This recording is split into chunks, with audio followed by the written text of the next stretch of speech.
Well, okay.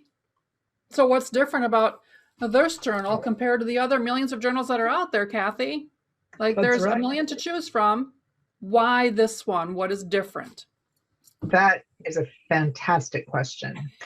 Because you and I both have purchased many of those other journals. Yep. Some of them we've, to be honest, been gifted at conferences, etc. Yep. Uh, Many journals on the market are quotes and blank spaces, Yeah. Yeah. or they may have a specific focus. One of the areas that we might have talked about or Yep. discussed, and they go into depth in that.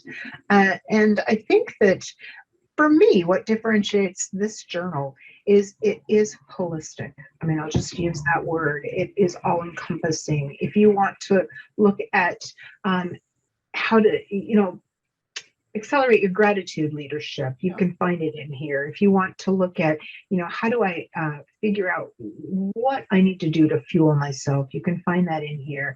If you're looking for how do I engage with and keep a health habit or track Yep. any metric that you wish to track, you'll look and you'll find ideas in this journal. Yep. It's just really all encompassing, and it's fun. I mean, there's a lot of places to, just really, we left some blank space intentionally because we want to provide opportunities for your own creativity Yep. and whatever that looks like to you. Whether you're an artist and you can render incredible drawings, or whether, you like your own quotes or Yep. just colored pencils or stick figures or stickers, or, I mean, whatever Yep. you like to do in a journal, I think you will find opportunities for that creative space Yep. in here, as well as thought-provoking ways to continue to bring yourself to the forefront and improve yourself and your leadership. Yep. Well, and what I think is different about it is, number one, I agree with you, it's the holistic, right?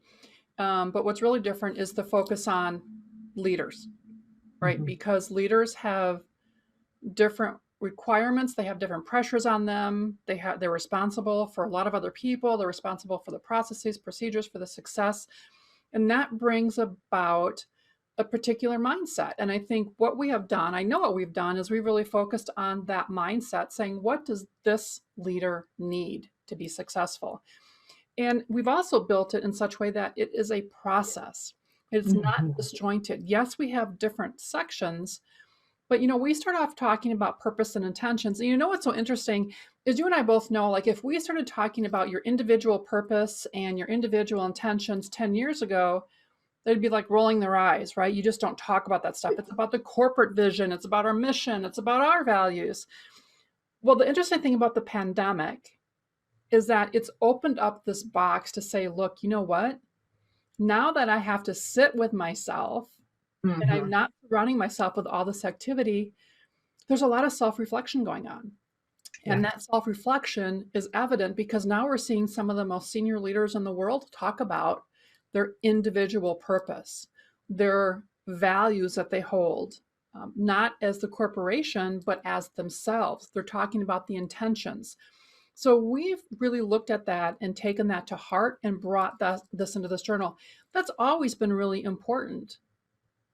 However, as an organization or corporation, it's been like you really can't talk about that stuff, right? Or, talk about the heart, being the leader of the heart, or even talking about the energy that you bring. So I was on a call this morning, and someone said, "Well, I believe that I come in and I bring energy to a meeting, but that's kind of woo. We don't talk about that." Well, we do.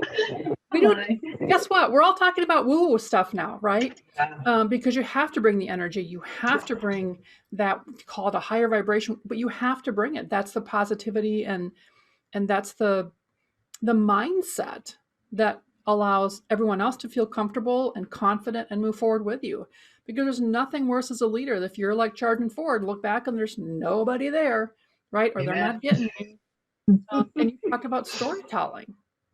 Tell your Yeah. story. Like, why do people tell their stories on LinkedIn? Because that's how you get to know people.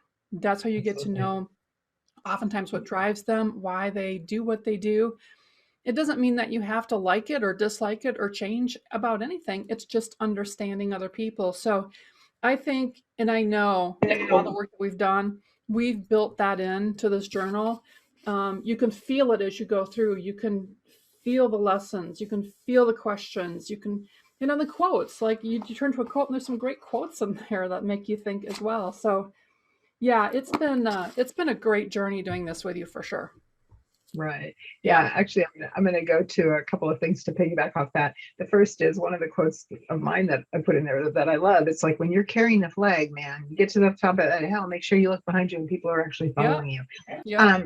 People don't leave jobs or corporations, they leave leaders. Yeah. And so it's critically important for us to really provide every opportunity for leaders to explore who they are, what their values are, how they play out. And then, Yeah. like you said, most importantly, do they align to the corporate culture that they find themselves in? Because now more than ever, corporations want people who match their values, and employees, Yeah. including up to and inclusive of CEOs, want to ensure that their values align to the corporation. So in order to do that, first of all, you have to know what they are, so we can help you with that if Yeah. that's a place where you're starting from. Yeah. And if you're really clear, great, we can help you with crafting your story, because you have to share them. Yeah. People can train you for almost anything, sans, doctorates, or people who, are performing surgery Yeah. or flying, or those professions. What they can't train is attitude. And so you have to be really clear about, is it a fit for you and for the organization? Yeah. And is Absolutely. it a fit for where you're going in the future with that company? So Yeah. hugely important, Barbara. Yeah.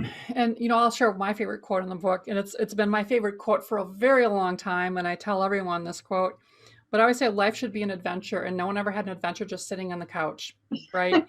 True. Because I No, think that's for kind of weird. leadership, I did. and I think for leadership, what it's talking about is don't sit on the sidelines, right? Even with the pandemic, even Mhm. this environment, don't sit on the sidelines. Get out Yeah. there and start doing something. It may be wrong, but do something, right? So just keep moving. Being stagnant doesn't help anyone. So yeah, Right. so that's why this journal, It's we different. think it's different. And we think it's Mhm. powerful. We know it's very powerful. The feedback is coming in. We're getting great feedback that it's making a difference, and that is everything that we wanted to hear. That it's making a difference.